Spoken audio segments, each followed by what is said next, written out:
yang menyuruh kamu berkurban itu Allah, Tuhan yang Maha Esa itu.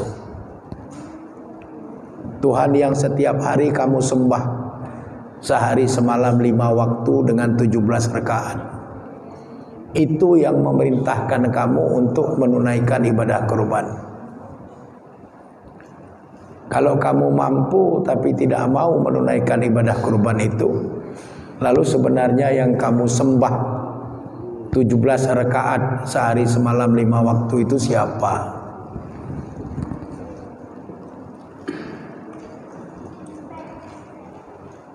Dan kemudian Allah juga berfirman, falahu aslimu. Maka baginya Allah kamu berserah diri. Artinya kalau kita mampu berkurban, berkurbanlah. Kalau kita betul-betul tidak mampu berkurban, tidak apa-apa. Kepada Allah kita berpasrah diri, karena Allah Maha Tahu. Namun jangan sampai kita sebenarnya mampu berkurban, tapi kemudian kita pura-pura tidak mampu sehingga kita tidak berkurban. Allah memberikan penghargaan kepada orang yang berkurban itu dengan menyematkan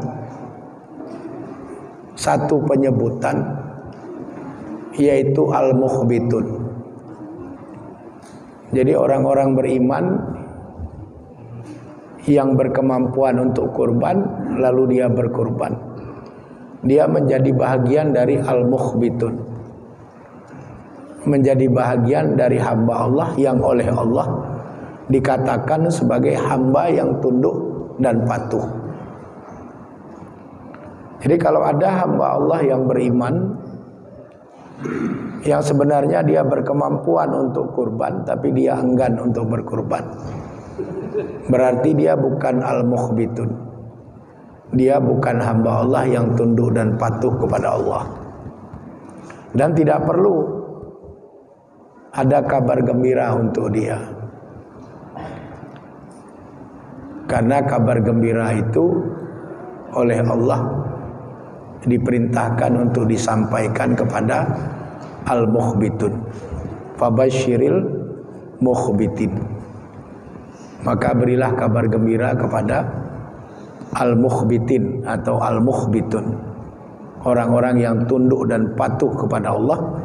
Di antaranya adalah orang yang berkenan menunaikan ibadah kurban di saat dia memang berkemampuan untuk melaksanakan ibadah kurban itu.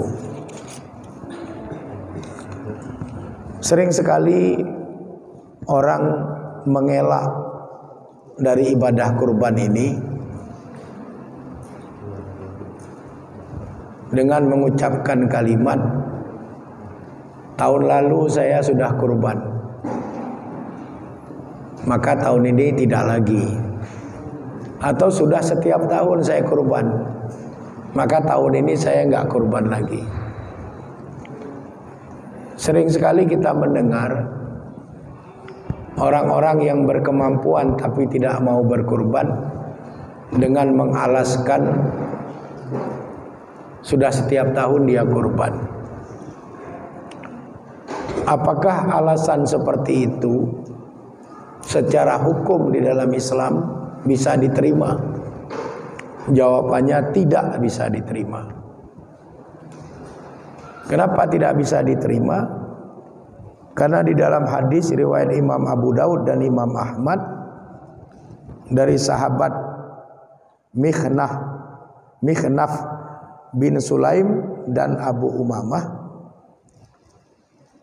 diceritakan bahwa pada saat wukuf di Padang Arafah, dalam khutbah wukuf Nabi yang begitu panjang, di antaranya Nabi menyampaikan kalimat, ya ayuhan nas, wahai manusia, inna ala kulli ahli baitin, sesungguhnya atas tiap-tiap rumah tangga, fi kulli amin, setiap tahun, udhiyatan, hendaklah mereka menunaikan ibadah kurban. Jadi ibadah kurban itu bukan sekali seumur hidup. Bukan seperti ibadah haji sekali seumur hidup. Ibadah kurban itu setiap rumah tangga yang mampu hendaknya menunaikannya setiap tahun. Jadi setiap tahun, bukan sekali seumur hidup. Kalau haji ya betul, sekali seumur hidup. Tapi menyembelih hewan kurban setiap masing-masing rumah tangga itu setiap tahun. Itu perintah Nabi. Sehingga kalau ada hamba Allah yang beralasan sudah sering kali kurban, ya sekali-sekali nggak kurban. Alasan seperti itu secara hukum Islam tidak bisa diterima. Jadi kita harus berhati-hati. Jangan sampai salah memahami hukum. Karena ibadah kurban itu bukan untuk kepentingan Allah, tapi untuk kepentingan kita. Sebab tidak ada pahala yang begitu besar pahalanya seperti pahala menyembelih hewan kurban.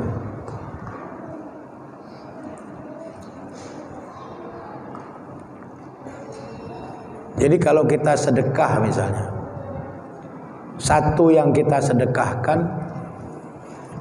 pahalanya bisa sampai 700 kali.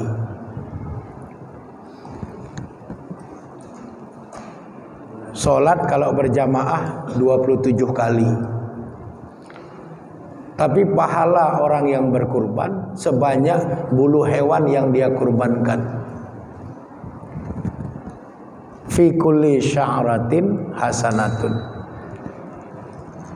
Di dalam tiap-tiap helai bulu hewan yang dia kurbankan itu ada kebaikan, kata Nabi.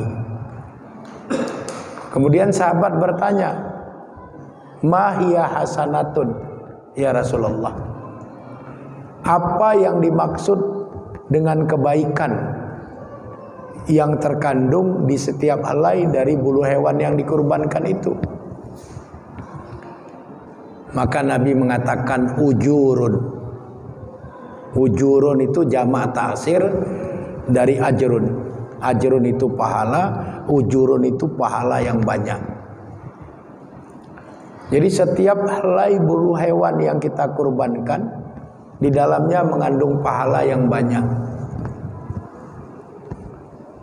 Jadi kalau kita berkurban 1 ekor kambing saja atau domba, kalau penasaran ya coba tolong dihitung. Kalau mau tahu berapa banyak pahala yang kita terima, sesudah kita sembelih kambing itu hitunglah bulunya. Sebanyak helai dari bulu kambing yang kita sembelih itu, itulah pahala yang akan kita terima di sisi Allah. Dan pahala yang kita terima itu sudah tertulis sebagai pahala sebelum darah dari hewan yang kita kurbankan itu tertumpah ke bumi.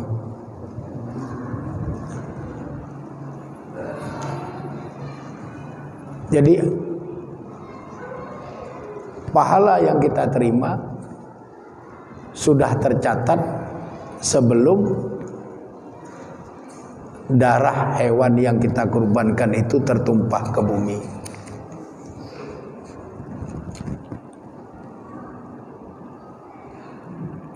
Artinya apa? Baru dibacakan Allahumma taqabbal udhiyata min si fulan bin si fulin dan seterusnya, belum lagi disembelih hewan kurban itu, pahala sebanyak bulu hewan yang akan dikurbankan itu sudah tertulis.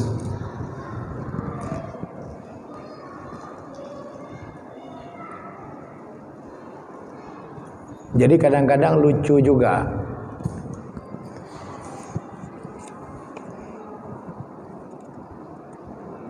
Sering orang kepingin cari pahala,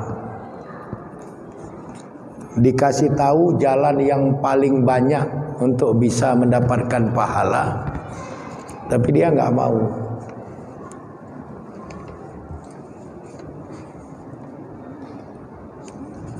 Kalau kambing modalnya kan 2,5 juta dapat.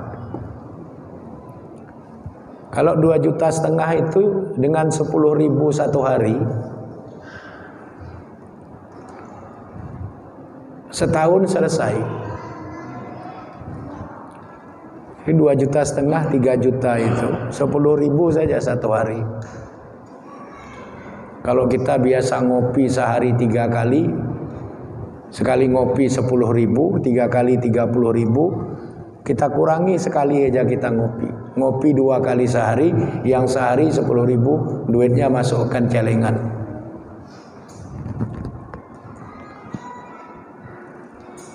Sebelas bulan kita sudah mendapatkan duit 3 juta atau 2,5 juta itu sudah pasti dapat, hanya dengan 10.000 per hari. 10.000 kita ngopi,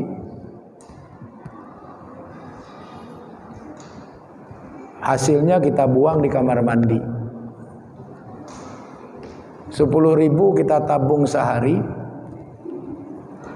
setahun kita dapat 2,5 juta sampai 3 juta. Kita kurban 1 ekor kambing atau 1/7 dari seekor sapi, kita dapat pahala sebanyak helai bulu kambing atau bulu sapi yang kita kurbankan itu. Dan pahalanya sudah tertulis sebelum darah hewan yang kita kurbankan itu jatuh menyentuh bumi. Ini kan hal yang sangat luar biasa. Katanya mau cari pahala, dikasih tahu cara cari pahala yang cepat dan banyak, kenapa tidak mau? Memang pahala itu nggak nampak sekarang. Pahala itu nampaknya nanti. Dalam kehidupan alam akhirat. Tapi kalau kita tidak mempersiapkannya sekarang, besok cuma jadi penyesalan. Banyak sekali ayat-ayat Al-Quran itu yang menceritakan penyesalan orang yang sudah meninggal. Orang yang sudah meninggal itu yang kurang banyak beramal soleh, penyesalannya nggak habis-habis. Mereka semua kepingin untuk bisa hidup kembali di alam dunia ini hanya untuk beramal soleh, hanya untuk bersedekah, untuk berkurban.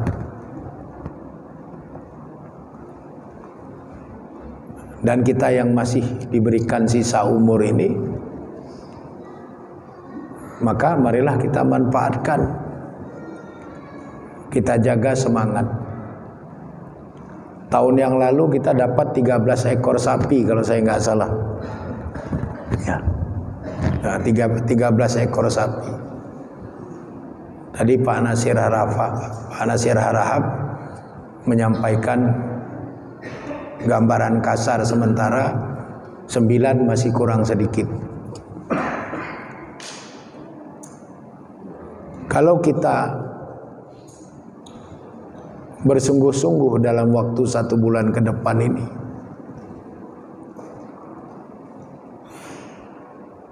secara bersama-sama barangkali kita bisa dapat 3-4 ekor lagi.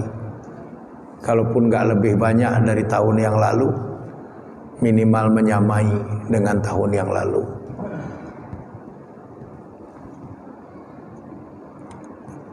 Dan ini sengaja kita pelihara, supaya apa yang kita lakukan ini bukan hanya sebagai sekedar ibadah rutin tahunan, tapi sekaligus wahana bagi kita untuk mendidik dan mewariskan hal yang baik kepada anak keturunan kita, kepada generasi kita. Sehingga pada saat penyembelihan hewan kurban itu, anak-anak kita rame-rame melihat, supaya itu tersimpan dalam memori kenangannya. Kelak di kemudian hari, kalau kita yang tua-tua ini sudah tidak ada, merekalah yang akan meneruskan amal ibadah baik itu, karena itu membekas dalam ingatan mereka berdasarkan apa yang mereka lihat dari orang-orang tua mereka. Jadi bukan hanya sekedar kita menjalankan perintah Allah, bukan sekedar sebagai amalan rutin atau ibadah rutin tahunan. Ada yang lebih besar dari itu, menjaga kesinambungan agar apa yang Allah perintahkan itu bisa tetap terus ada dan akan diteruskan oleh anak keturunan kita, generasi kita, kalau nanti kita sudah tidak ada. Jadi ini penting, Bapak dan Ibu-ibu sekalian serta anak-anak kami, apabila ada kemurahan rezeki, maka utamakanlah untuk bisa ikut dalam pelaksanaan ibadah kurban itu, karena manfaatnya besar, baik bagi kehidupan kita di alam dunia ini maupun kehidupan kita di alam akhirat kelak. Demikian yang bisa saya sampaikan, mudah-mudahan bermanfaat buat kita bersama. Kurang dan lebih saya memohon maaf kepada Allah Subhanahu wa taala. Kita semua memohon ampunan. Hadanallahu wa iyyakum ajmain. Wallahu a'lam bishawab. Walhamdulillahirabbil alamin. Assalamualaikum warahmatullahi wabarakatuh.